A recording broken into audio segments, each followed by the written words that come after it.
നമസ്കാരം. Media 16 news ടൈമിലേക്ക് സ്വാഗതം. കനത്ത മഴയിൽ ജലനിരപ്പ് ഉയരുന്നു. ഭൂതത്താൻകെട്ടിൽ ഷട്ടറുകൾ തുറന്നു. അണക്കെട്ടിലെ ജലനിരപ്പ് 32 അടിയിൽ ക്രമീകരിച്ചു. നിലവിൽ ആശങ്കാജനകമായ സാഹചര്യമൊന്നുമില്ലെന്ന് അധികൃതർ അറിയിച്ചു. എങ്കിലും മഴ തീവ്രമാകുന്നതിനാൽ പെരിയാറിന്റെ തീരത്തുള്ളവർ ജാഗ്രത പാലിക്കണമെന്നാണ് നിർദ്ദേശം.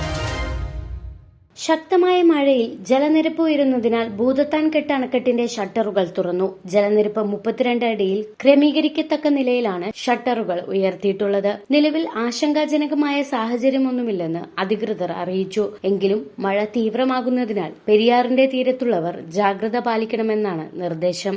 അതിതീവ്ര മഴയ്ക്ക് സാധ്യതയുണ്ടെന്ന കേന്ദ്ര കാലാവസ്ഥാ വകുപ്പിന്റെ മുന്നറിയിപ്പിന്റെ പശ്ചാത്തലത്തിലാണ് സുരക്ഷാ നടപടികൾ. ശക്തമായ മഴ പെയ്യുന്ന സാഹചര്യത്തിൽ ഒരു കാരണവശാലും നദികൾ മുറിച്ചു കടക്കാനോ നദികളിലോ മറ്റു ജലാശയങ്ങളിലോ കുളിക്കാനോ മീൻ പിടിക്കാനോ മറ്റാവശ്യങ്ങൾക്കോ ഇറങ്ങാൻ പാടുള്ളതല്ലെന്നും അറിയിപ്പിലുണ്ട്. മേൽപ്പാലങ്ങളിൽ കയറി കൂട്ടം കൂടി നിൽക്കുന്നതിനും കാഴ്ച കാണുന്നതിനും സെൽഫി എടുക്കുന്നതിനും നിയന്ത്രണങ്ങളുണ്ട്. മീഡിയ 60 കോതമംഗലം.